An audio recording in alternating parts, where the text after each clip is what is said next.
Dueling rallies. One candidate brought the stars. The other was the star. The latest in the race for the White House. On Now You Know. I'm Rob Snow. Deeper than the headlines. The answers you need to know. This is Now You Know with Rob Snow on News Radio. With just 10 days to go until the U.S. presidential election, the Democrats are leaning heavily on the entertainment industry and big-name stars. And the rich and famous were out in full force for Kamala Harris during a rally in Atlanta, Georgia last night. Among those making an appearance, Tyler Perry, Spike Lee, Samuel L. Jackson, and music legend Bruce Springsteen, who did an acoustic rendition of Dancing in the Dark. Stay on the streets of this town, and they'll be carving you up all right. Say you gotta stay hungry. Well, I'm just about starving tonight. I'm dying for some action. I'm sick of sitting around here trying to write this book. I need a love reaction. Come on now, baby, give me just one look. You can't start a fire sitting around crying over a broken heart. This gun's for hire, even if we're just dancing in the dark. Springsteen also spoke to the crowd about why he is endorsing Kamala Harris. I want a president who reveres the Constitution, who does not threaten but wants to protect and guide our great democracy, who believes in the rule of law and the peaceful transfer of power, who will fight for a woman's right to choose, and who wants to create a middle-class economy that will serve all our citizens. There is only one candidate in this election who holds those principles dear: Kamala Harris. Kamala Harris. She's running to be the 47th president of the United States. Donald Trump is running to be an American tyrant. Former U.S. President Barack Obama was also at the Harris rally yesterday, spoke about Americans struggling with the high cost of living, but warned that Donald Trump would not be there to help them. So I get why people are looking to shake things up. What I cannot understand is why anybody would think that Donald Trump will shake things up in a way that is good for you, because there is absolutely no evidence that this man thinks about anybody but himself.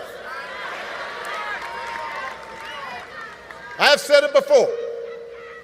Donald Trump is a 78-year-old billionaire who has not stopped whining about his problems since he rode down that golden escalator 9 years ago.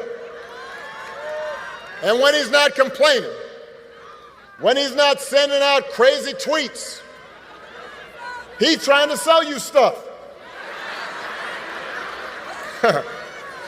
He's trying to sell you gold sneakers, trying to sell you a $100,000 watch, trying to sell you a Trump Bible, wants to sell you the Word of God, Donald Trump edition. Got his name right there next to Matthew and Luke. So while the stars were singing the praises of Kamala Harris in Georgia, Trump was starring in his own reality show at a rally in Las Vegas, Nevada that at times sounded like an episode of The Apprentice.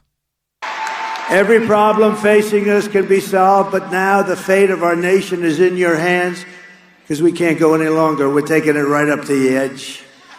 Nevada, you have to stand up and you have to tell Kamala Harris that you've had enough. You can't take it anymore. She's the worst vice president. She's grossly incompetent.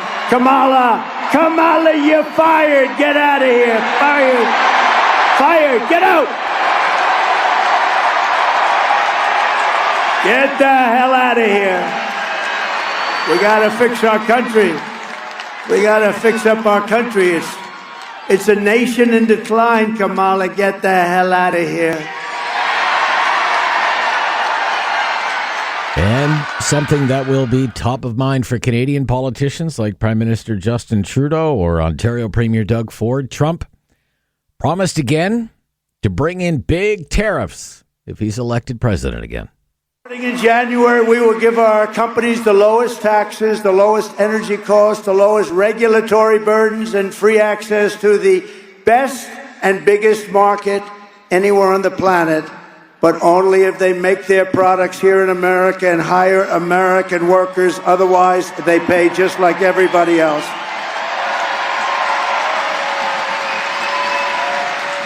And I say the most beautiful word in the entire dictionary of words is the word tariff. I love tariff.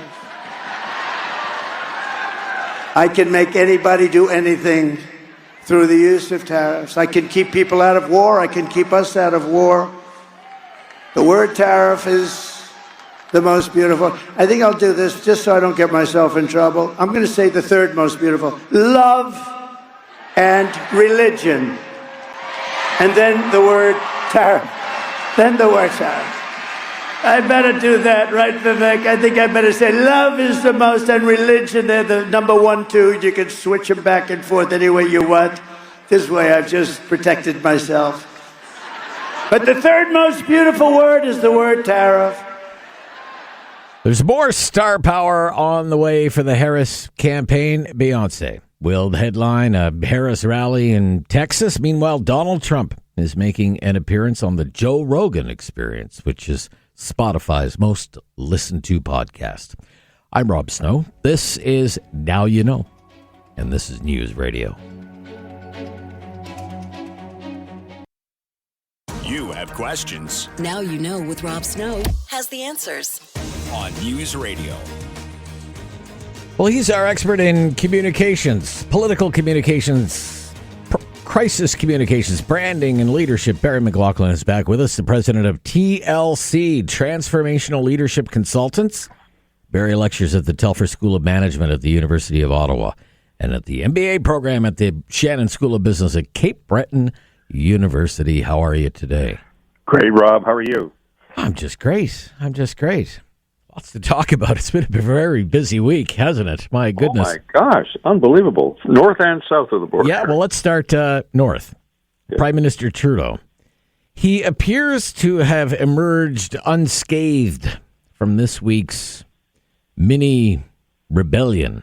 So let's start with the rebels. Yeah. What do you think about how they presented their case? Well, first of all, the whole thing I thought right from the beginning, I think I said this last week, is by definition overblown. Okay. A handful or 12 or 20, we weren't sure. Was it in the teens? How many? It turned out to be 24 who signed this petition. I thought that was overblown. That wasn't going to topple Justin Trudeau, and he wasn't going to have to jump ship as a result of it. But it took a lot of courage for them to do it. They did it. They kind of had to play cat and mouse and playing it all the way through. So I guess you could say on that, they kind of did it without much leaking. That was quite amazing in Ottawa. But really, in the end, I don't think it's that significant. They weren't able to get some very major names of current MPs willing to put their name forward in a substantive way. These were the forgotten. These were the backbenchers. These were people that nobody knew in the country. So I think, I'm not saying it's over, but I'm saying he did a pretty good job of, a 3-hour session, a great fest and everything else, and they all came out of there for the same hymn book. So, good for him. But in the end, I think it delays the inevitable, in my view, and that's really where he stands now. The inevitable being... Well, look, either his departure pre-election or his loss post-election. Is that absolutely true? I mean, that's his choice. The bus. I said this about the Stephen Harper government. They were majority government, not a minority. They were a majority, and they drove the bus right over the cliff. It was very clear, same percentages. Actually, Harper's percentages were better. He was yes, around they 30%. were. Yes, they were. Yeah. Which after 9 years, whatever it was at that time. keeping it 30% was pretty solid. Justin would love to be in the 30 percentile. He sure would. Yeah. So he's in real trouble. And the brand of him has turned very negative. I mean, they all loved him and relied on him. In fact, it was the Trudeau government. There's no question about it. And when you're up and ascending, they love you. When the flame goes out, they just want to run from you. But so really, unless some incredible miracle that has really never happened in the world of politics, he is going down, and he's take the whole ship with him.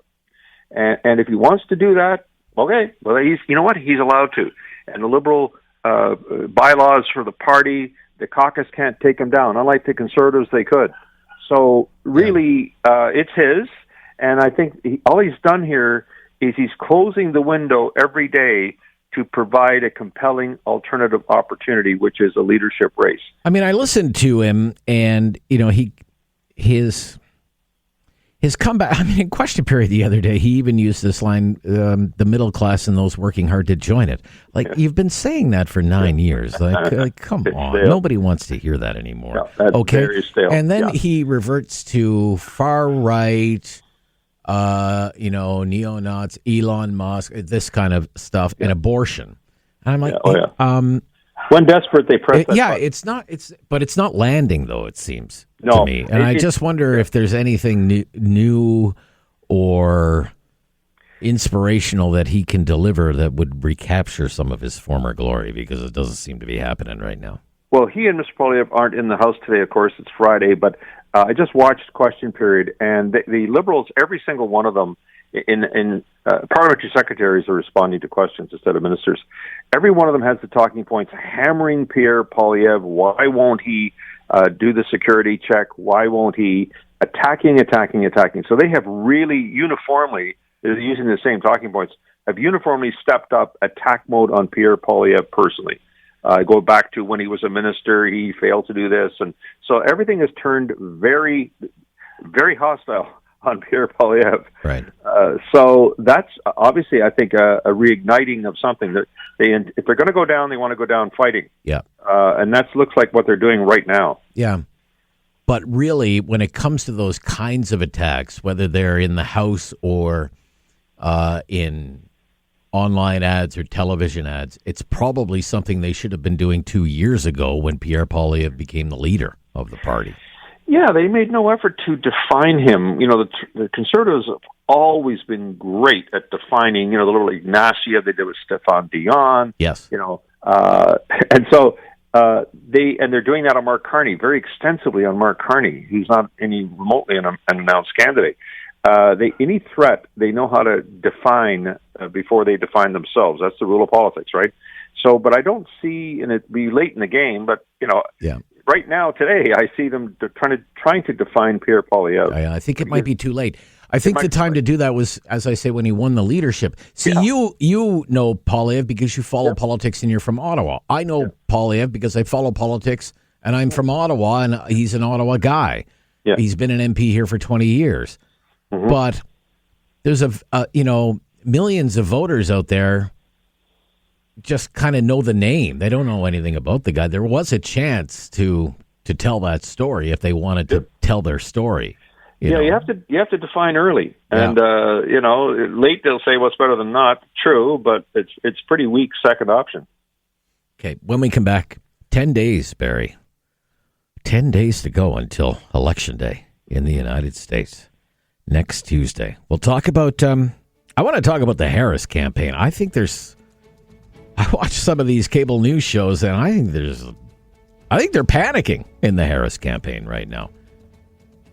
That she's just not delivering the way they had hoped in these late stages. We'll talk about it. Barry McLaughlin with us from TLC Transformational Leadership Consultants. This is News Radio.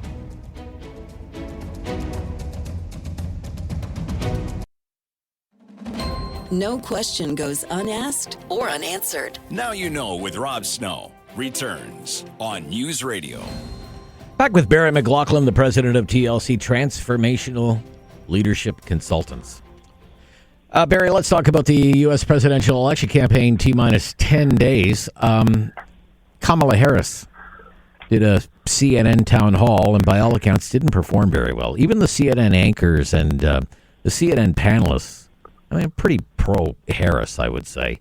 I don't think they were very impressed. I mean, some analysts were saying she's just not offering enough substantive material, okay? And is relying too much on basically calling Trump a fascist. Trump is Hitler. Every answer is Trump is Hitler. Trump is Hitler. I heard one observer say she's running out of time to get better. Okay, there's not 6 months left in the campaign. There's only 10 days left. What do you think about how she's doing here? Well, I think, first of all, she probably peaked too soon. I think about a month ago, hey, everything was working, clicking away. She was rising in the polls. She did well in that debate. They looked great. And then she kind of flatlined to a great extent. I think she's got several challenges here. I mean, it was David Axelrod that said in his book about Obama, he said, Obama turned to me and he realized, he said something, he said, you know what? It took me 6 months to learn how to be a national candidate for president. Right. And my problem with Harris is she doesn't have time to become a great candidate. You have to go through all kinds of things to achieve the rhythm of it. She's still wondering how to answer questions and why she changed her mind. Oh, she didn't on fracking. You know, is there anything you could have done differently? Or you sort of, no, you know, she's afraid to make a mistake, which is never a good position. Afraid to say something that will bite her, you know, in the virtual universe and just become an attack against her. So she's going into word salad answers. She's dodging and ducking. This is a sign of a lack of confidence. One thing about Obama is he always had confidence, but he always would deliver confidently. And then you're left, you know, you may not agree with him, but he was confident in what he was saying. A lot of uncertainty is emerging, and this is coming at the wrong time. She is getting somewhat, I don't mean just her personally, I think the campaign is getting very, very, very worried in those battleground states, because you'll see her now doing the thing that she did not do in the first part of her campaign. She was upbeat, sunny, positive. She wasn't going to, you know, get down in the mud with him. Well, that gradually changed, and now she's in the mud with him. And you know the old saying about, you know, don't get in the mud with a pig, because basically the pig loves it, and you know, you're going to lose. You get drawn down to the. Well, it's easier to throw the stuff than catch it, Barry. That's right. Yeah, exactly. And so really now you got a situation where it doesn't matter what we discover about Trump. He's a fascist, according to his own chief of staff, John Kelly. And we kind of always knew this to a certain extent, but it's out in the open. All of the people that worked extensively for him have come out against him. I mean, most of them have. And you know what? It's all baked in. Every negative you can think of, personally and politically, about Donald Trump is completely baked in. There is nothing they're going to reveal that will make people, yeah, I know that. He's like that, but yeah, I get that he's like that. Oh, yeah, I get it. Yeah, it's totally baked in. We don't know Kamala Harris very well, even though she was vice president. You go into witness protection mode when you're vice president. Yeah. So you know, really, they don't know her, and he's filling it all in. He's saying things that are completely outrageous and false. All right. So as Van Jones said, a great line. He said, "He can be lawless, while she must be flawless." Right. Okay. And I think that is absolutely true. Okay, we'll see what happens. Still another week to go. We'll be talking about this next week, I suspect. Thank you so much. Thank you, Rob. Yeah, bye-bye. Barry McLaughlin, TLC News Radio.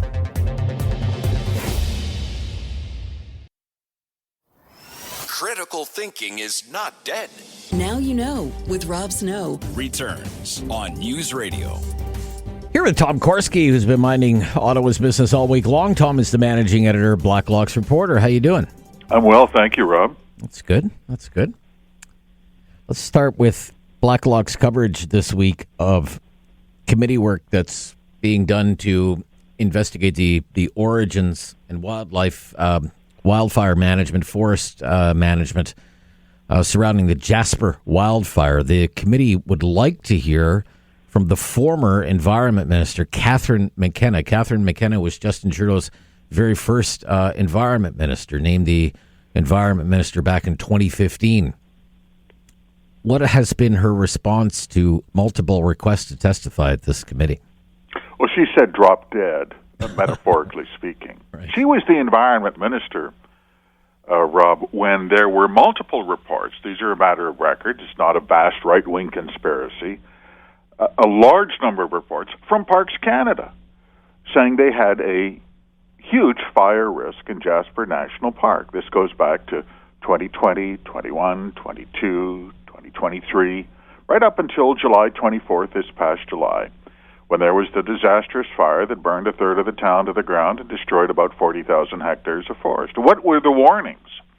The warnings said there was a pine beetle infestation that left hundreds of thousands of hectares of dead pine, and you have to remove that. They call it fuel load in the forest management business. You must cut those trees or have prescribed burns, or you just have a box of dead wood waiting for a lightning strike, and then gosh knows what's going to happen. And so the Conservative members on the Commons Environment Committee, they're conducting this investigation at Parliament's order. Parliament, including Cabinet, ordered this investigation. They said, well, let's get Cathy McKenna on down here to explain what happened and what didn't happen when there were these multiple warnings of a looming disaster. Not interested, she won't appear. Okay. Can she refuse to appear? Can she be compelled to appear? What do you know about that? Yes, she can. She can. Commons Committee orders have the weight of court orders, and you must appear. If you do not, you can be arrested. That has been applied. In the past, Parliament can do just about anything it wants. There's no such thing as saying, I don't feel like it. The problem is that there is, you need the votes. Okay. And the Conservatives alone do not have the votes, and the government caucus members have made it clear they will filibuster this, they will adjourn meetings. They do not want to see former Minister McKenna hauled up before this committee and cross-examined closely by opposition members who do have some axes to grind with Ms. McKenna. Right, because I was thinking back to, for example, We Charity. I mean, the Kielburgers did not want to appear before the committee, but they were compelled to appear before the committee and explain what was happening with We Charity and the money that it was provided by the federal government to run that program on behalf of the federal government during the pandemic. But I believe back in those days, the New Democrats also wanted to get to the bottom of that, so the opposition parties must have outvoted the Liberals to compel those two to get up there on the Hill, right? Absolutely. Yeah. But you do need the votes. But for anyone, if you're ever asked to testify before a Commons committee, don't think you can get away with saying, I'm just not going to answer the phone. There have been instances where they have forced people to testify under threat of being taken into custody. And it's rare, but it has happened. Reluctant witnesses have been jailed at the Carleton County Jail in Ottawa because they didn't feel like answering questions. Parliamentary orders are a big deal. Yeah. Somehow I don't see Catherine McKenna spending a night in the Innis Road jail, but we'll see what happens. I think she has friends in places. Senior person at Parks Canada was appearing at a committee this week, also on the Jasper fire situation. A senior vice president. What's he say about what's been happening at Parks Canada since this all happened? Andrew Campbell testified, Senate Forestry Committee. He said criticism of the agency and their forest management practices, and heaven forbid any question of criminal liability for the Jasper fire, was very hurtful. That words hurt, and it was so hurtful they had mental health counselors on the ground who were providing counseling to Parks Canada employees who were traumatized, not by the fire, but by the criticism of Parks Canada. And he said it was really extraordinarily hurtful.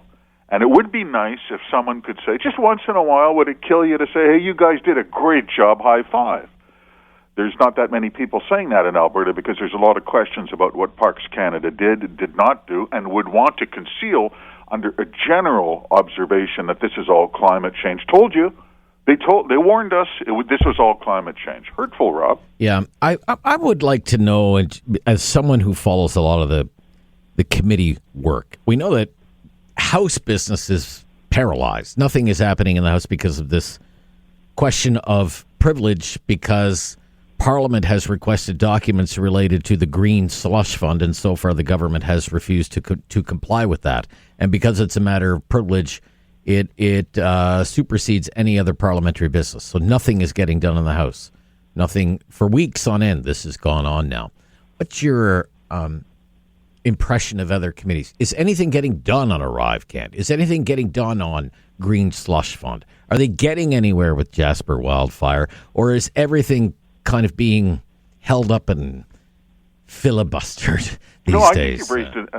I think you've raised a key point. And in fact, I think it's the reason an election is coming sooner than later. You're absolutely right. The government is getting nothing through the House of Commons, and I mean nothing.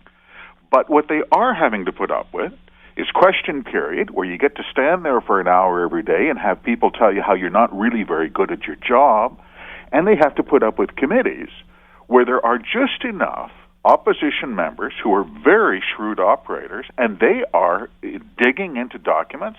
There have been summons for records. The committee hearings on some of these issues you talk about involving misfeasance, lack of preparedness, poor management, they are brutal, Rob. They are just brutal. And the committees aren't stopping. The opposition is having the time of its life. It's cabinet that they don't have a happy face these days. Okay, we'll be right back. We'll talk about what's been going on in the politics of agriculture when we return with Tom Korski from Blacklock's Reporter. I'm Rob Snow. This is News Radio.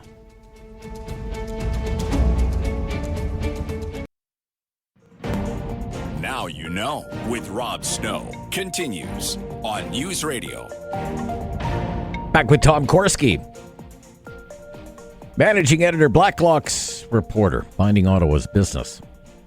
So a big deal in Ottawa this week. It's kind of battle of the farmers, Tom, because you have supply managed agriculture that covers, dairy, eggs, and poultry. And I mean, you know as much as I do. I mean, the dairy lobby, very powerful. Okay, when they're giving out the milk, when the dairy farmers have milk day on Parliament Hill, all the politicians are there. When they have egg day, and an egg breakfast, or they're giving out chickens, have a barbecue chicken day on Parliament Hill, the chicken farmers of Canada. The politicians are there. Everybody loves our farmers. But that's not the case for farmers who are not under supply management, who sometimes have looked on in envy at the protections that the supply managed agriculture sector enjoys. So we have this backdrop of a bloc demand that supply management be protected in any future free trade negotiations, and there's legislation in Parliament to that effect, and the Liberals are on the clock to pass that by the end of the month. But it's coming with a warning from these other farmers, like grain growers and cattle ranchers, for example. What are they saying? Absolutely. And this is not inside baseball, as you mentioned, Rob. This spells doom for the 44th Parliament. I'm serious. The timing of the next election hinges on a very sharp debate over this bill, and this bill is about money, and everyone knows there's nothing like an argument over money. The bill is numbered 282. It's a block bill to uphold these dairy, poultry, and egg quotas in any future trade negotiations. Most farmers, cattle groups, hog producers, grain growers are free traders. Canada is self-sufficient in food. We can't eat all the food that we produce in this country. It must be sold, or farmers their income will evaporate. So vast majority of farm groups are very high on free trade. The more trade, the freer, the better. And they fear that if this bill becomes law, that they call it a protectionist measure, that this will hurt them. Their ox will be gored in any future trade negotiations, because everyone knows in trade talks it's got to come out of somebody's hide. They don't want this bill to pass. As you mentioned, the bloc has said the bill must pass by Tuesday at 11:59 p.m. Eastern. Rob, it is not going to pass. There is zero chance. Oh, really? Okay. And the bloc has said, that's it. Down tools, and we are now going to work with the Conservatives to, in their words, bring down the government. Okay, so they're worried that if these protections continue for supply managed farmers from any free trade negotiation, they're going to suffer consequences. There could be trade repercussions for them, right? Exactly. Yeah. Exactly right. If nothing else, through lost sales. Because you're going to go into negotiations, it doesn't matter the Philippines, Japan, or the United States, something to say, oh, okay, Mr. Special Dairy, you get to keep your dairy. Well, we're going to keep we have our little pet projects too. This is what free traders, they are not fans of this. There were even Liberal MPs who opposed this bill. There was only 2 of them, but there were 2 Liberal MPs who opposed this bill in the House of Commons. Yeah, but you'll be hard-pressed to find, let's face it, the leaders of the parties are in no rush at all to anger whatever it is now, 8,000 dairy farmers. Conservatives are happy to see this bill die just by inertia or being tied up in the Senate, which is exactly what's going to happen. Yeah, okay. ArriveCan. What is happening with documents related to ArriveCan? Shredders working overtime? Just what is going on with the ArriveCan? MPs on the Commons Government Operations Committee are not getting a straight answer. We talked about how brutal some of these committee investigations have become. This is a sad time for the Canada Border Services Agency. They were under an order from the Commons Government Operations Committee to produce documents. They said, oh, no, those were destroyed. I'm sorry. All those emails, thousands of pages of emails were deleted. Wow. MPs' heads exploded, and they said, oh, good news. oh, you mean those emails? Oh, you mean those emails? Oh, those emails. Okay. So they found them. They found them, and they're looking for connections between ArriveCan managers and contractors on deals, I'm sorry to use rough language, that were so sleazy, the RCMP is investigating. Yeah. GC Strategies. Remind our listeners about GC Strategies. GC Strategies. They were the king of the contractors, 2-man company, the smallest of small businesses. In fact, they were working out of a private home in Little Woodlawn, Ontario. Yeah. And they were billing, according to committee evidence, the equivalent of $2,600 an hour. Wow. And they took managers out for drinks, and everything was going pretty well right up until the RCMP kicked open the filing cabinet with a warrant that said fraudulent billing. So they're out of business now. They were their only business was the Government of Canada, GC, Government of Canada Strategies. Investigation is ongoing. MPs want answers. Okay. Tom Korski, thank you for minding Ottawa's business and for being our guest again today. Great to hear from you. Oh, thank you, Rob. Yeah, bye-bye. Tom Korski, managing editor, Blacklocks reporter. I'm Rob Snow. This is Now You Know, and this is News Radio.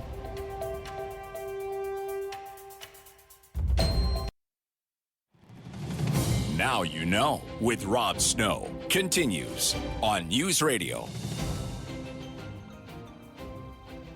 The Talkback is coming up right after the news at the top of the hour. It's a Friday free-for-all Talkback today.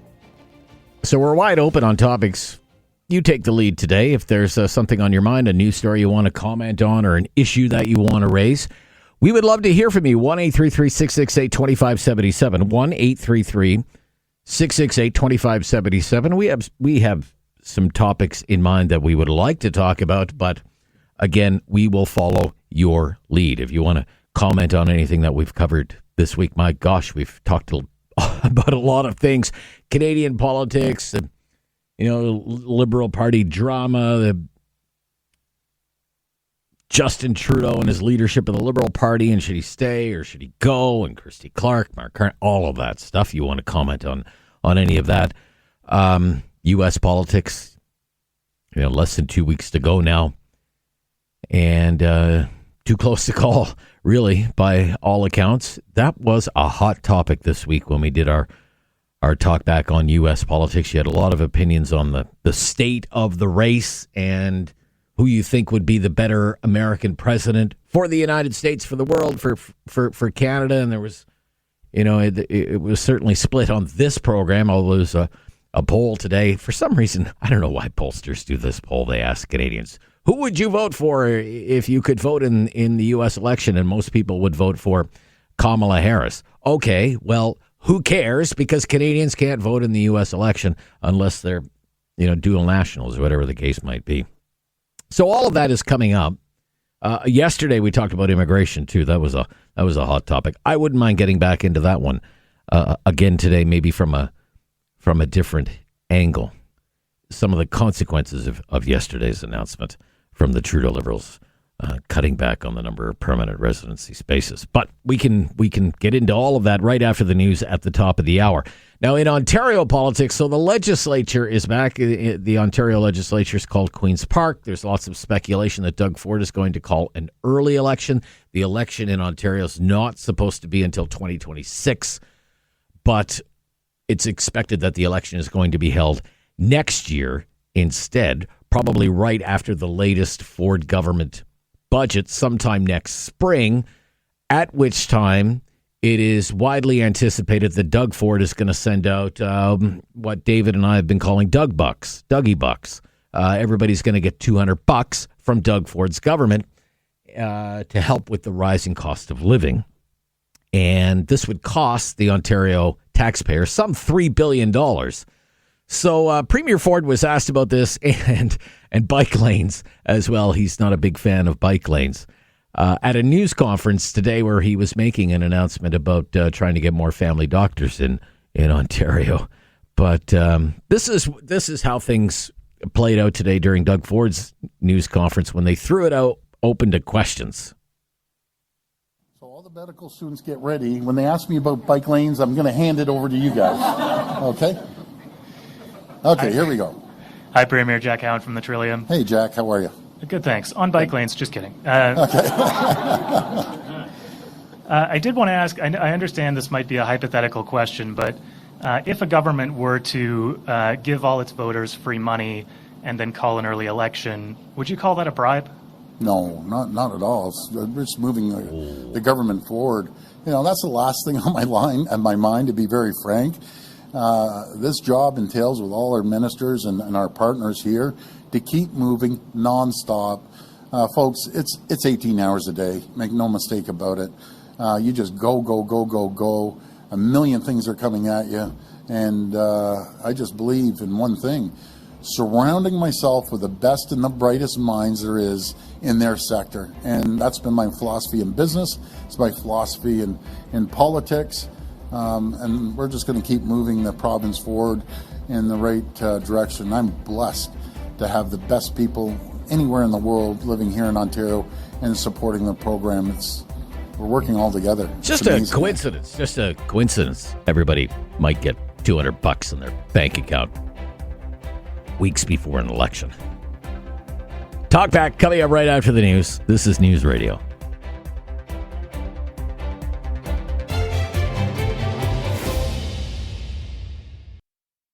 It's time to talk back. On Now You Know with Rob Snow. Call now. And have your say. 1-833-668-2577. Welcome to Talk Back. 2 hours of debate and discussion on the big issues of the day. And today it is the Friday Free-for-All.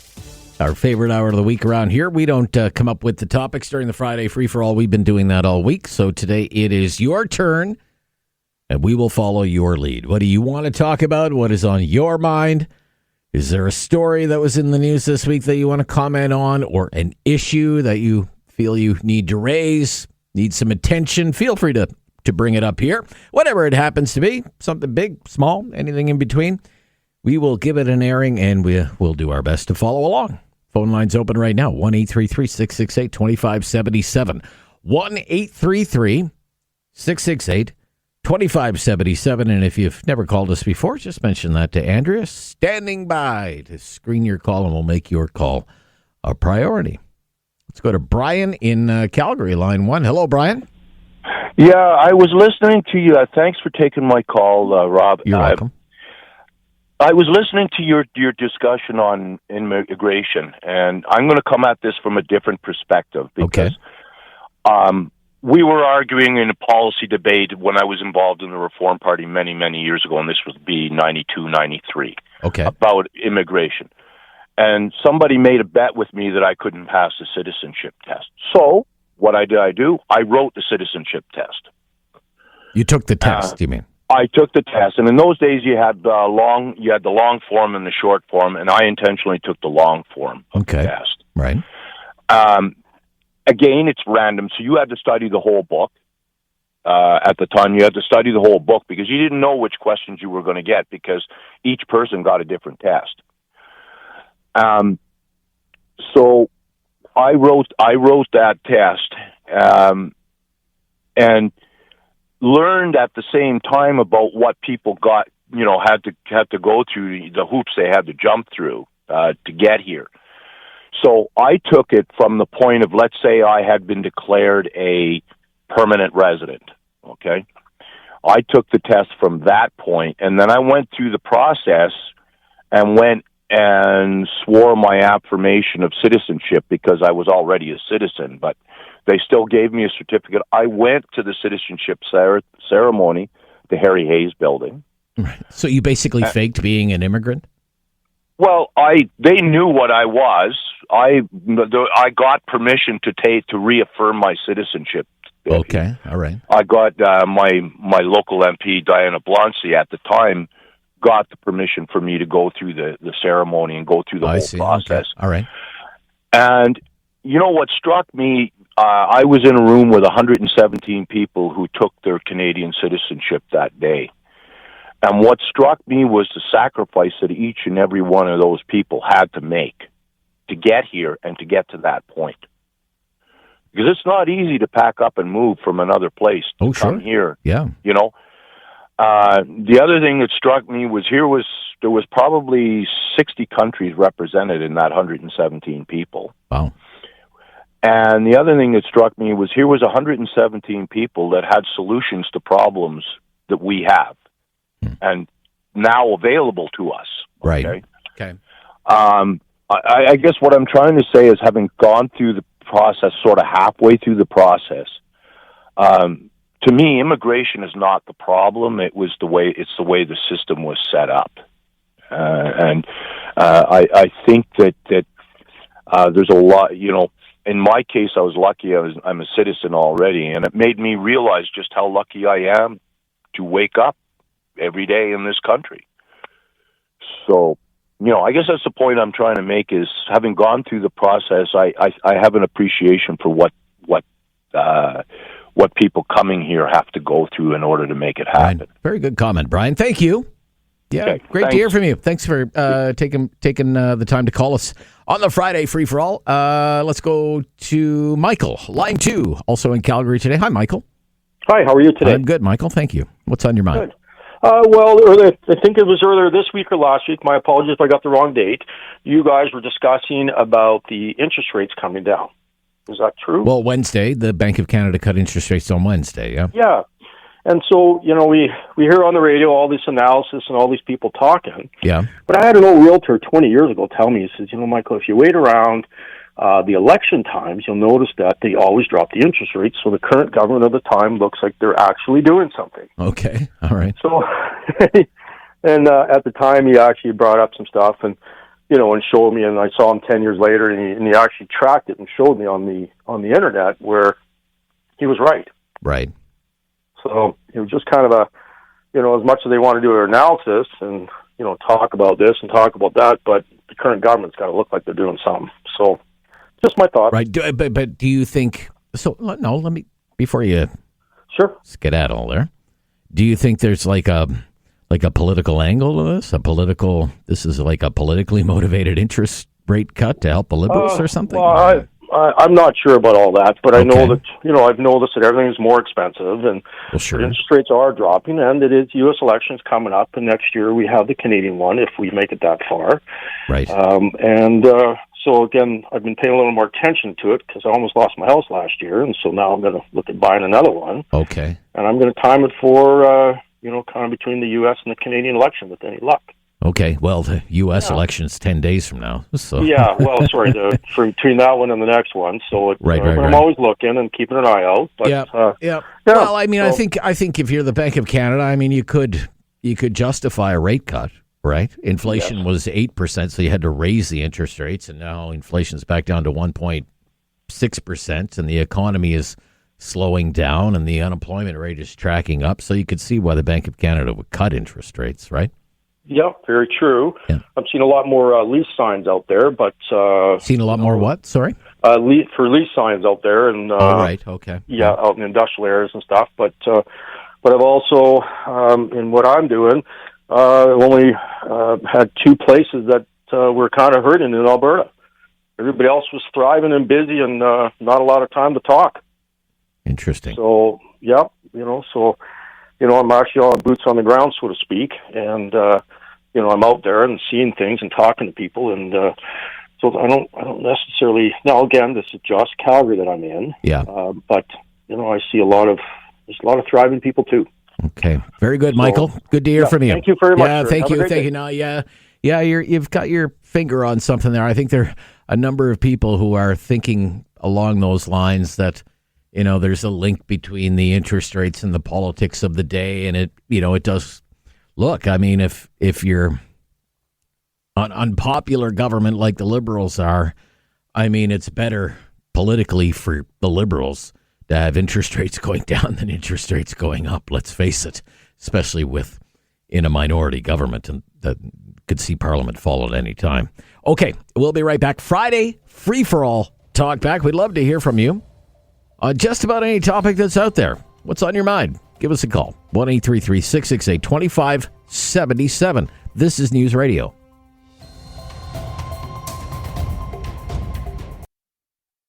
Have something on your mind you want everyone to know? Call now. Hello. 1-833-668-2577. It's Talk Back on Now You Know with Rob Snow. It's the Friday free-for-all talk back. It could go off in all directions. It's adventures in call-in radio. Let's go to Stephen. Stephen, also in Calgary today. Hi, Stephen. Yeah, you know what that is? Because you're gaining traction against the competition. We're tired of those two other guys, and I put out a TikTok about your show, Rob Snow, and I have no idea who you are because I'm new to this. Okay. And it's getting a lot of feedback, but there's not a lot of advertising. People who listen to 660 for traffic don't know there's a talk show that comes on later. Okay, well. Okay, so anyways, point of my call. Yes. You've heard of George Washington, John Adams, Thomas Jefferson, John Hancock, and Benjamin Franklin. I've heard of them, yeah. Never knew them. Yeah, I've heard of them, yeah. Okay. Right, but many people can know something about them, like Ben Franklin, the lightning rod, and so on. Now, name 5 fathers of Confederation in Canada. I can't. Okay. Like whose picture is on the Canadian $100 bill? Only one guy I know actually knew the answer. Is Rob Breckenridge. Oh, really? Okay. Oh, okay. Sorry, I shouldn't have said that. That's okay. That's fine. That's fine. If I actually made enough money to actually have $100 bills in my wallet, maybe I'd be able to tell you. But the first caller, he talked about how he wrote the test and he passed. Yeah. And I don't think most Canadians could pass that test. Like a general knowledge question, what's the longest river in Canada? Number one answer, St. Lawrence. The actual longest river is the Mackenzie. Right. Okay. Or who's our second prime minister? Stuff like that. Yes. Or something. You think we'd know it. We don't know it. Now my question is, why don't we know it? Well, maybe that's a failing of the public education system, Stephen. No, I think we know about America is because we watch American television. Oh, I see. You think it's... So you're going to pick stuff up surreptitiously. Okay. But when it comes to Canadian historical stuff, you can't find anything. Like, there's how many movies about Abraham Lincoln? Right. Okay. Well, how many movies on John A. Macdonald? 1. Right. Okay. How many on... anyways, you know where I'm going with this. Sure, but, sure. If Canadians had to pass our own test... You don't think we do? You don't think we do very well? If you had to pass the test to be Canadian, there'd only be 5 Canadians. Okay. All right, Stephen. Thank you. Okay. Yeah, very interesting. Okay. All right. I used to do Canadian trivia on Canada. I used to do a Canadian trivia show on Canada Today. Could always do that again. Matt in Alberta. Hi, Matt. Hey, Rob. How are you? I'm good. How are you? Great. Thank well, now that we have the pleasantries out of the way, what's on your mind? I just want to talk about spending today. I mean, there's a whole bunch whole bunch of topics that we could bring up here with elections, but just overall spending, whether it be household or government, I think we're a number in and around $2 trillion in consumer debt in Canada right now. Okay. We're just I think we're out of control with, we need, the dishwasher breaks down. We got to go buy a brand new one instead of fixing, which ultimately leads into trades and work and just keeping the economy going. We just have to have a look at ourselves personally and hold our government to account on where our money's actually going. And that slush fund that they're talking about in Ottawa now, that's just blows my mind how this doesn't get front page news every day. Yeah. So we're just not holding things to account, whether it be personal or government. And I don't, there's what's the solution? I don't know, but just a little bit of a rant to get off my chest today. I finally got through to you and had some time to not hang up. So, do you feel better? Absolutely. Yeah. I feel better anytime I can talk to you. It's therapeutic, isn't it? When you get a rant a little bit. Yeah. That's right. Get it off your chest. And a soft rant too, right, Rob? You don't have to you know what? You can yell, you can scream, right? You can, whatever. No, it doesn't get you anywhere. Does not get you anywhere, Rob. All right. Okay. All right. But on this idea that we're spending too much money, do you have a theory behind that? Why? Well, I just think we're influenced by our surroundings and keeping up with the Joneses. Keeping up with the Joneses. Yeah. You think you might want more than you need, and I think the new term for that is, I think they call it FOMO. Fear of missing out, right? Well, I guess the puck's a little bit bigger on a 58-inch screen TV than it is on a 46, right? So you might not see that nice pass. So. That's true enough. That is true enough. Yeah. Okay, Matt. Thank you. So, great to hear from you. Thank you for calling anytime. You call anytime. Bye-bye. Anybody can call anytime. There are only one or two people we don't take calls from around here. We haven't put anybody on the banned list in a long, long time. All right, 21 minutes past. We're going to stop here.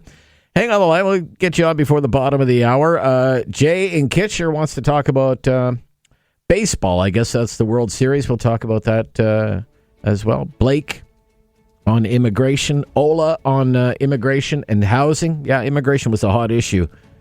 And I'm telling you, there could be huge ramifications to this announcement yesterday from Mr. Trudeau and Mr. Miller, the immigration minister. I can outline that for you after the news at the bottom of the hour. But that's all I had. It's Friday Free For All. You take the lead, okay? This is News Radio.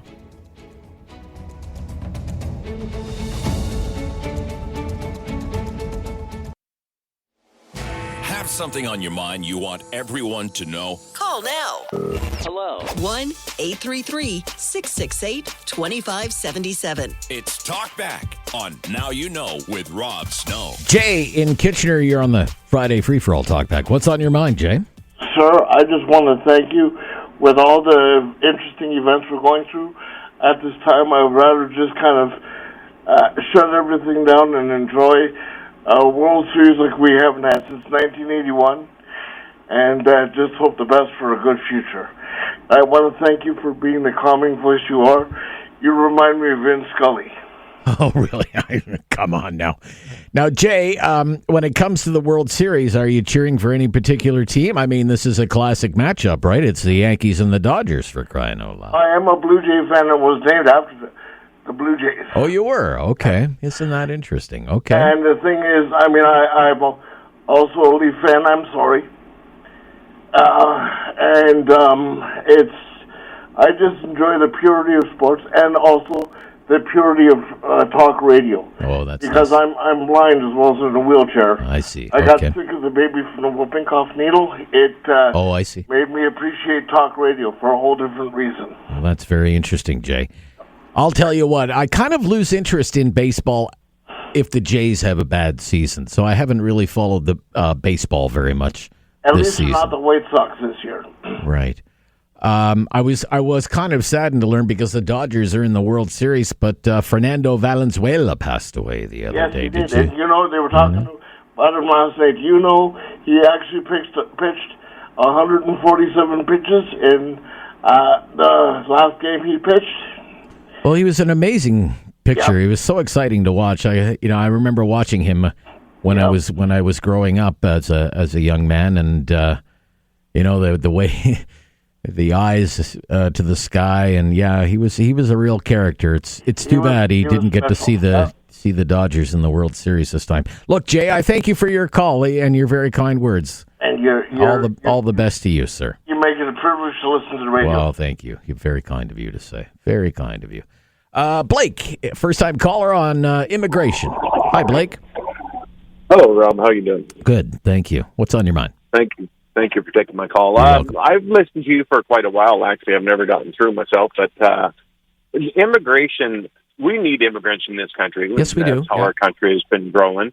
But I have to wonder how fair it is that the government, the millions that we brought in already don't have housing for, and we have lots of jobs for the people that we do have, and lots of positions that can be filled. But now we're going to keep bringing people in here that are coming from a bad situation to another bad situation. It just doesn't make too much sense. I think the government needs to pull up their socks and figure this out. I'll tell you what. Here's the big thing that nobody is really talking about what's coming out of this announcement yesterday. Okay, I'll have more to say about this as we make our way through the day. The Trudeau Liberals, as a result of this announcement, said they're going to create a new category of immigration for temporary residents, okay, so they can transition and become permanent residents, right? Right. But this means that we are expecting 1.2 million temporary residents who are here already as either students or temporary foreign workers to leave Canada next year. Voluntarily. You think that's going to happen? Not a chance. And 2.3 million over the next 2 years. Mm-hmm. What's the government going to do? Go around deporting people? Homes in a year. Come on. I'll tell you more after the news. This is the underreported angle to the immigration announcement yesterday that you need to know about. This is News Radio.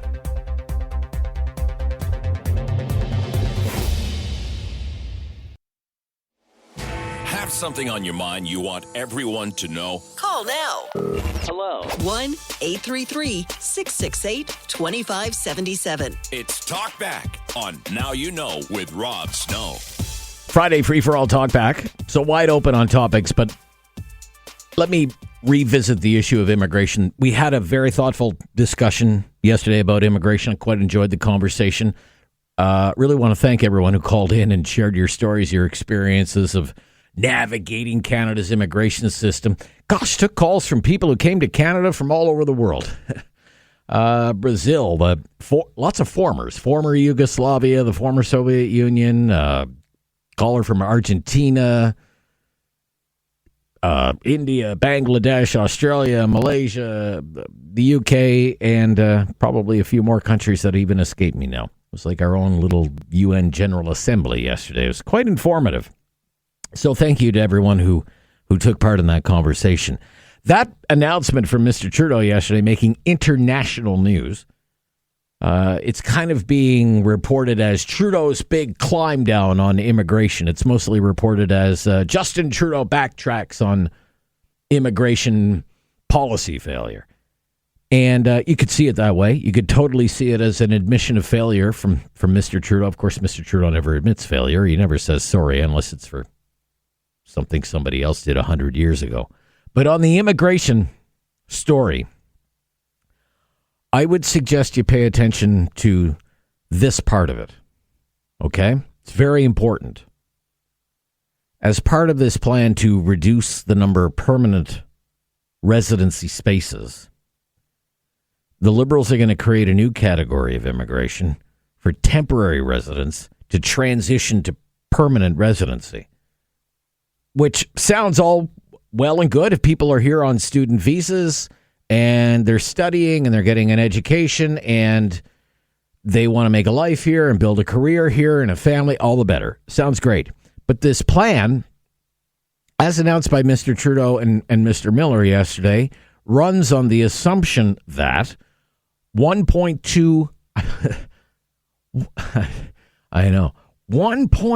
million temporary residents that are here right now are going to leave Canada next year of their own volition. Now think about that for a second. 1.2 million. Visas are going to expire, I guess, and they're going to have to leave the country. And as the Ottawa correspondent for the Wall Street Journal noted yesterday,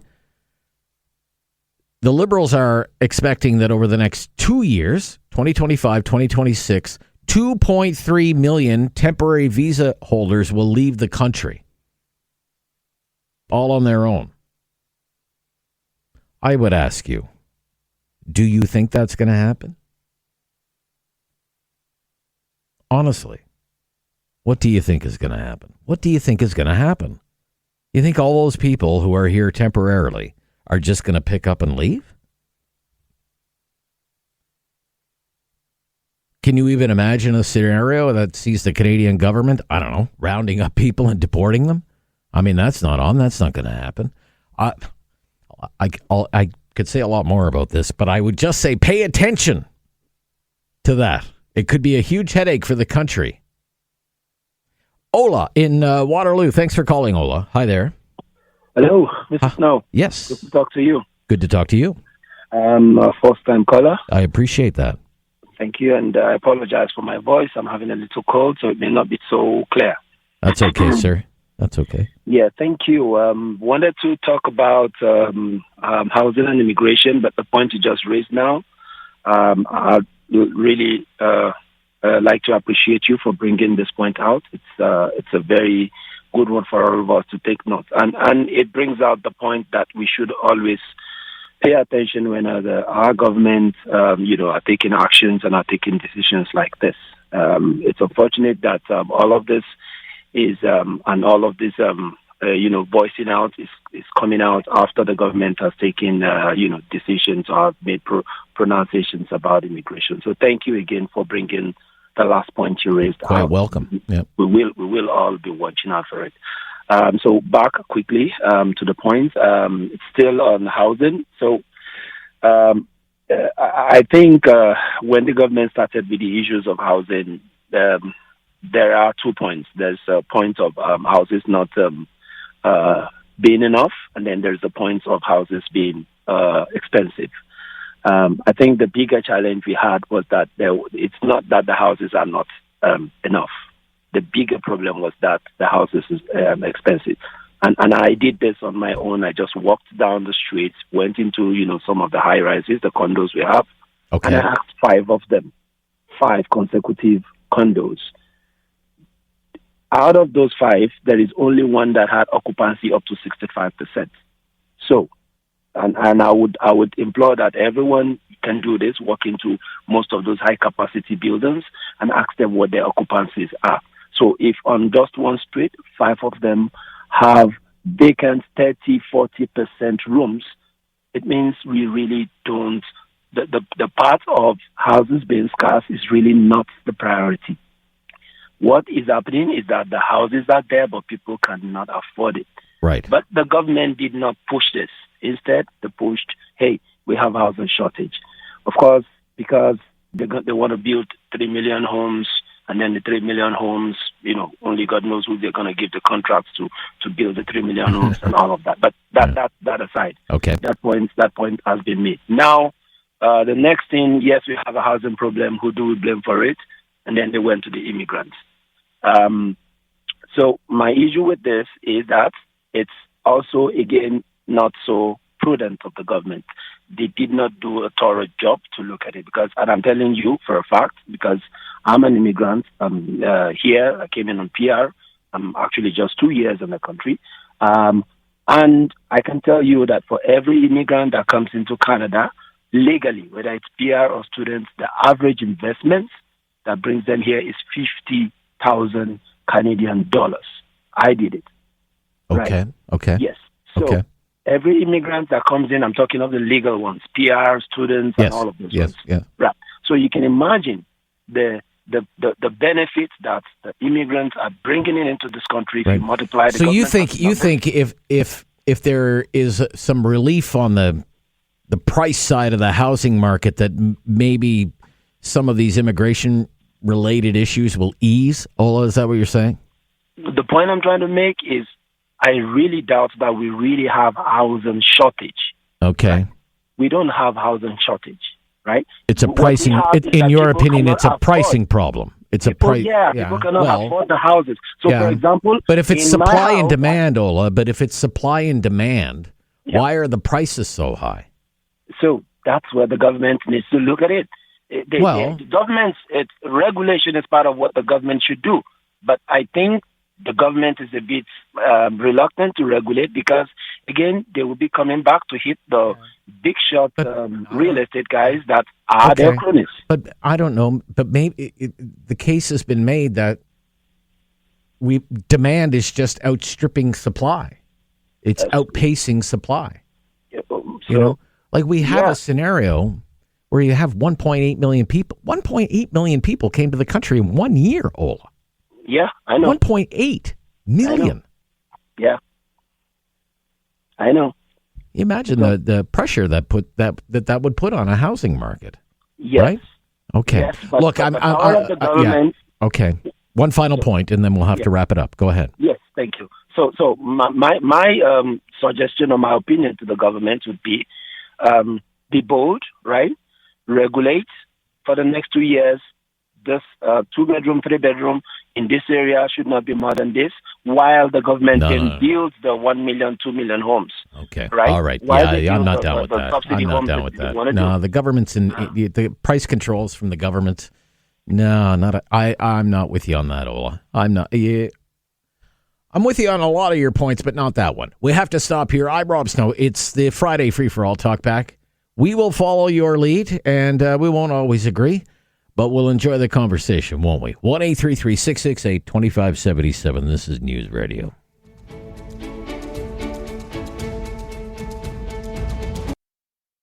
Have something on your mind you want everyone to know? Call now. Hello. 1-833-668-2577. It's Talk Back on Now You Know with Rob Snow. Not just any talk back. It's a Friday free-for-all talk back. To Cambridge, Mark on fines and school zones. Hi there, Mark. Hey, Rob. How are you? I'm good. Thank you. Great. Thanks for taking my call. You're I appreciate it. Yep.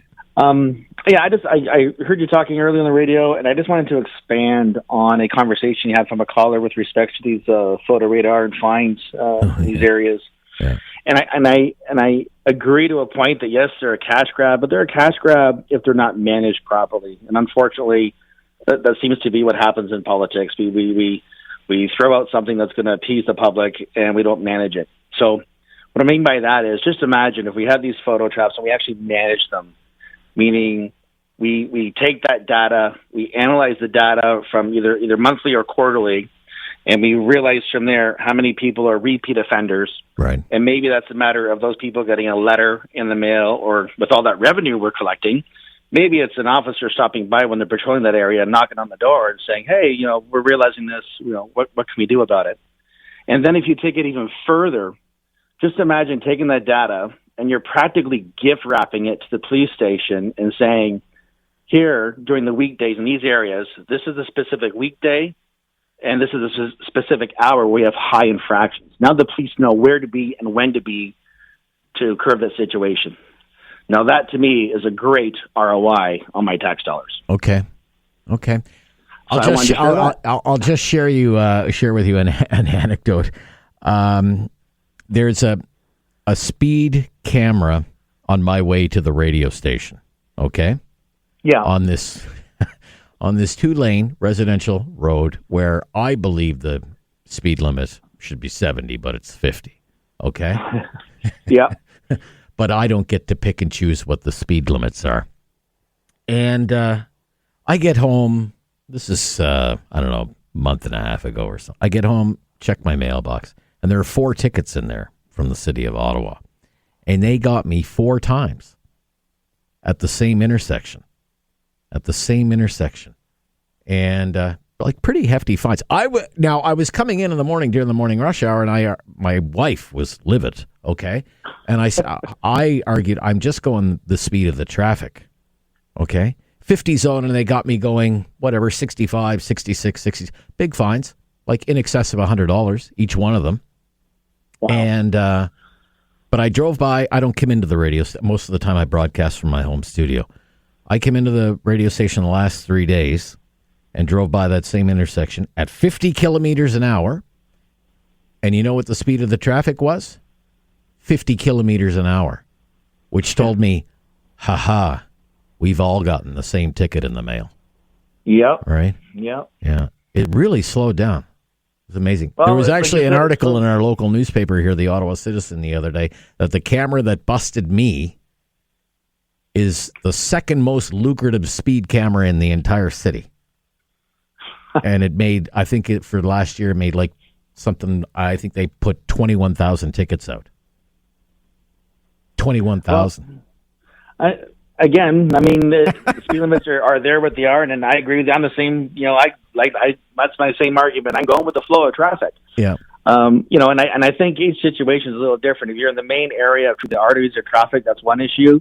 The other issue, there's a large concern around school zones. There's a lot of kids that are running around. Yeah, this isn't a school zone. It's pretty much an industrial zone, and there's 4 lanes of traffic there. But anyway, they got me. I did my part. I slowed down, and I'm helping to keep property taxes low for the property taxpayers of the city of Ottawa. That's all I can say. All right, Mark, thank you. You have a good day. You too. Bye-bye. Rick, you hang on the line and we'll talk about U.S. politics. I'd love to take a call on U.S. politics today for sure, but it'll have to be right after this. Friday, free-for-all, talk back. This is News Radio. Have something on your mind you want everyone to know? Call now. Hello. 1-833-668-2577. It's Talk Back on Now You Know with Rob Snow. Every single phone line available right now, 1-833-668-2577, 1-833-668-2577. It is the Friday free-for-all talk back. We have been talking about immigration. Look, so many people came to Canada with temporary status. More than 1 million people in 1 year. A lot of them hoping that would be a ticket to a permanent residency card. And I'm telling you, a lot of them are not going to want to leave and won't leave. And we're already seeing this, okay? About a month ago, Global News had a story. 13,000 international students have applied for asylum so far this year, through the first 8 months of the year, up until the end of August. Like 1,600 new refugee claims a month. They came to Canada as students to study, not as refugees, not as people looking for asylum, people in distress looking for asylum. But now, because their status is expiring, what are some of them doing? Well, I don't want to leave, so I am going to make an asylum claim. 400 students a week doing that. That was before yesterday's announcement. Number of international students making asylum claims up 600% before yesterday's news.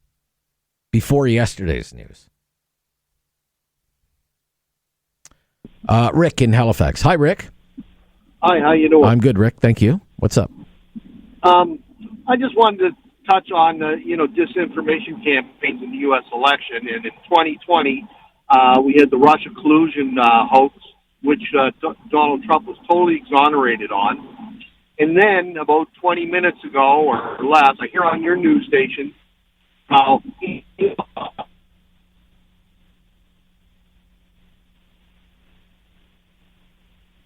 Yeah, Rick, you've been dropping in and out. So I'm going to have to let you go. You have a very bad phone connection. Would have loved to talk about U.S. politics with you. Maybe we'll pick that up right after the news at the top of the hour. I'll take this call here, though, in Calgary. Hakim. Hi there. Hi. I just want to give my opinion on this immigration and housing and stuff like that. Sure, go ahead. Yeah, so my opinion is the fuel of economy. I think it's immigration. Immigration brings a lot of positive things. It's just the federal government let in a lot of students visas for those folks with work permit in the wrong timing and wrong number. So in Calgary here, I swear to God to you, Rob, I used to look for a job and I can't find easy job, and I used to quit the jobs, but not anymore. And I tried myself, talking about myself. I am immigrant as well. Like I've been just here for 30 years. I chat with a lot of those students. Most of them, they have 2-3 jobs. Now my question to this Minister of Immigration, why did you open a huge door for 1.6 million or whatever students? 1.8. We don't have infrastructure for them. We don't have. So these people are here on student visas, right? Temporary, right? Yes. Yeah. What do you think is going to happen when their visas expire? Well, are they going to leave? You think they're going to leave? I don't think so. Like you mentioned, the government is counting on 1.2 million of them in 1 year leaving. I don't believe in that. I don't buy that, to be honest with you. You don't think they're going to leave, right? Yeah, of course. Exactly. I don't believe that. But who is responsible for that? The Minister of Immigration. Of course, sir. Of course. Man. So why they bringing people one? It's time to talk back. On Now You Know with Rob Snow. Call now And have your say. 1-833-668-2577. Final hour of the week, and it's the Friday Free for All Talkback Hour. Your last chance to have at us. Help us get into the weekend. Give us a call. 4 lines available there. 1-833-668-2577. 1-833-668-2577. Again, it's the Friday Free for All. So again, we don't come up with the topics, okay? It's your turn. We'll follow your lead. Whatever you want to talk about, just tell us what's on your mind. If you want to comment on a news story that we've talked about this week, or an issue that you feel needs some attention, just, bring it up here. Whatever it happens to be. Okay, 1-833-668-2577. 1-833-668-2577. I wouldn't mind talking about a lighter topic, just because it's Friday and it's the last hour of the week for me. When you go shopping, how do you bag your stuff? Okay, do you use like your own bag, one of these reusable bags? Do you get paper bags where you go shopping? Are they allowing that? Paper bags supplied by the store? Are plastic bags like totally out? Or are some stores still using them? Do you use empty boxes? Just what are you doing? I am curious how you bring your stuff home from the store. And if you were running the world and if you were in charge, what would you let people do? I bring this up. CBC has this story today, how paper bags are no good for the environment, according to the environmentalists. Even paper bags are bad for the environment, they say. This has been a big thing in Ontario, where the government-owned liquor stores stopped using plastic bags, and then they switched to paper bags, and then they got rid of the paper bags and said, bring your own bag, or grab an empty box and carry your stuff out, or just use your own 2 hands.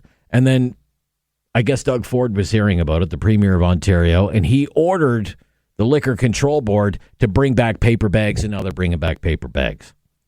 And the environmentalists aren't happy about it.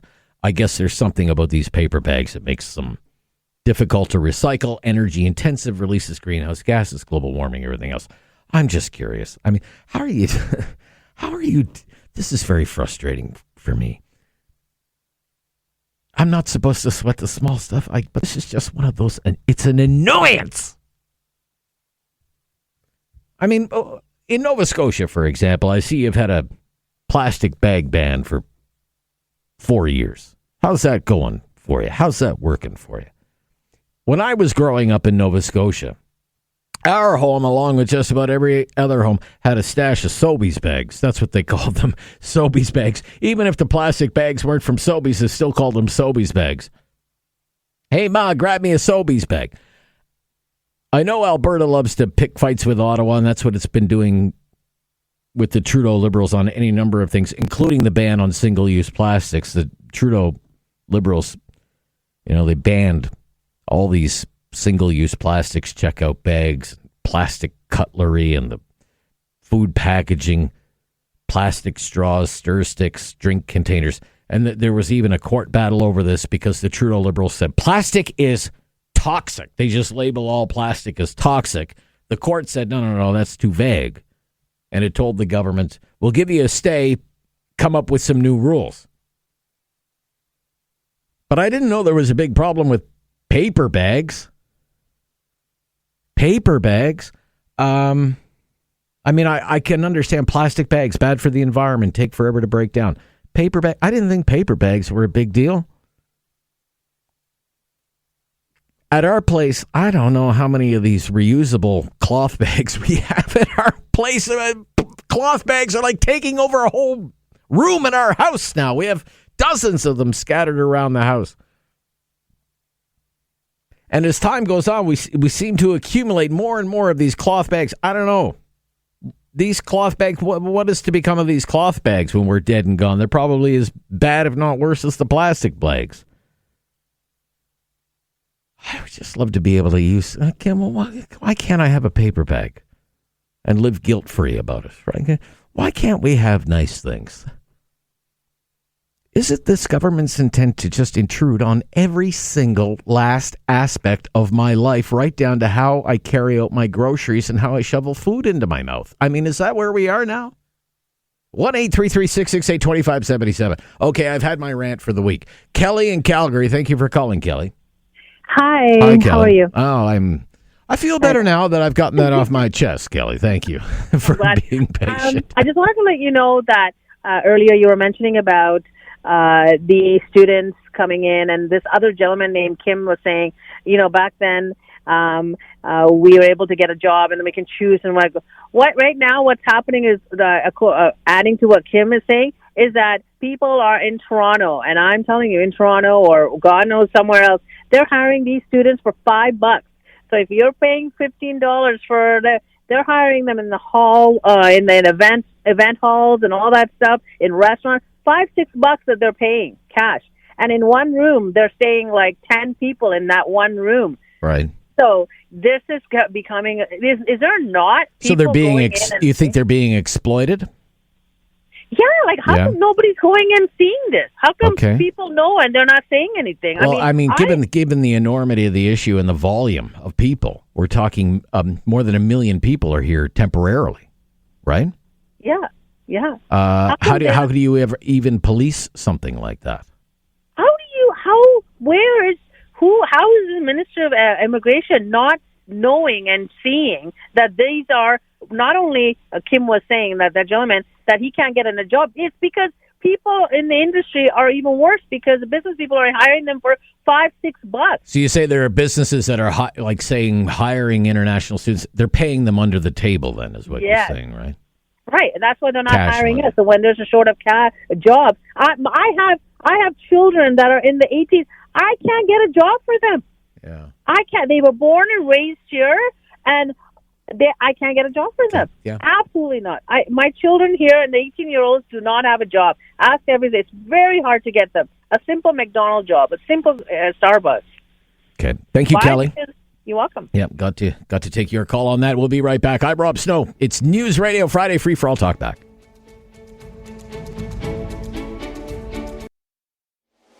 Have something on your mind you want everyone to know? Call now. Hello. 1-833-668-2577. It's Talk Back on Now You Know with Rob Snow. It sure is Friday, Free for All. Talk back. Diane in Calgary. Hi, Diane. I just wanted to say, I work in healthcare education, and it's interesting your comment about the cloth bags. So first of all, most people are supposed to wash them every couple of weeks at the very most, and none of them do it. I'm an offender too. Okay. When you buy them, most places will tell you that you need to throw them away at the most every third month.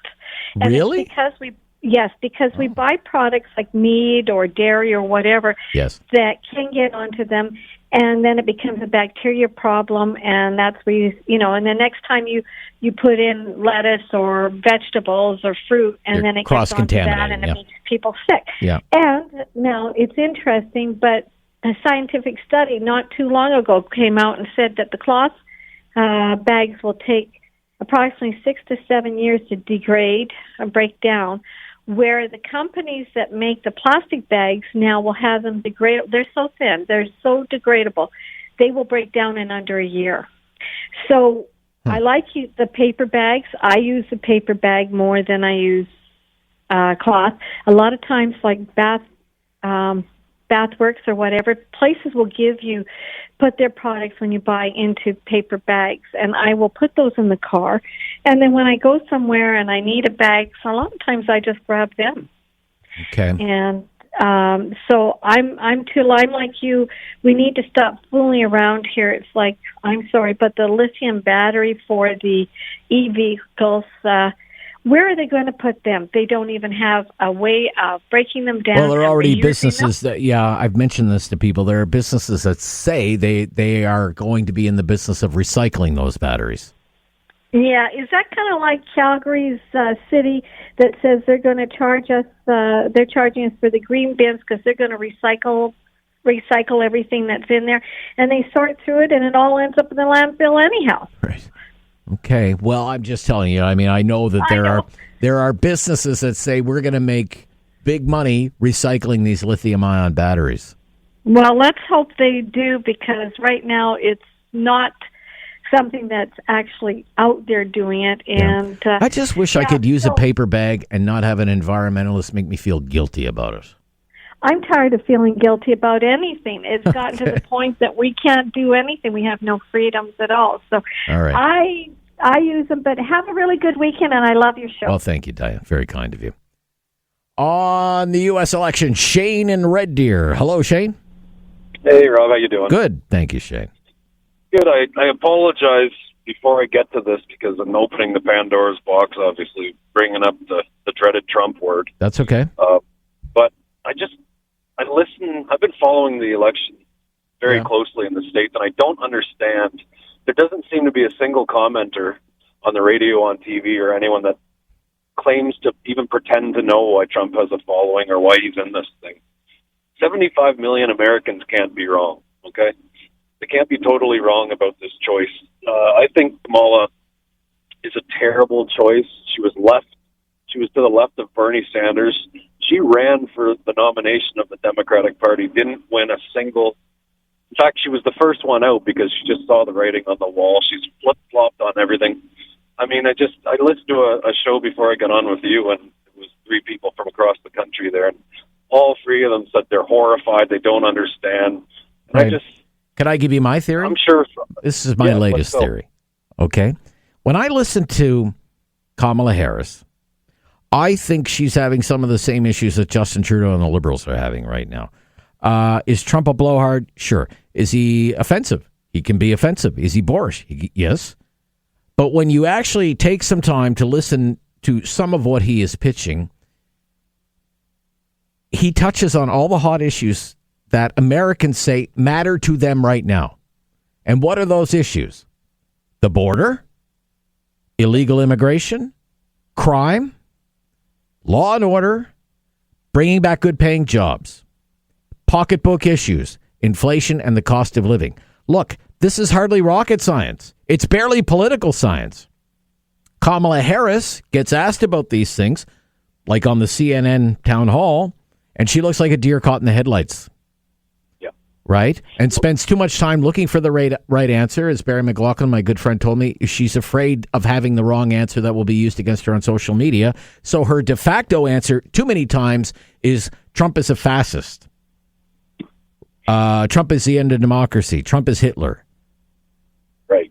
It's the same problem that Mr. Trudeau is having. Mr. Trudeau is so out of answers and so out of ideas right now that the only answer he has is abortion. Abortion.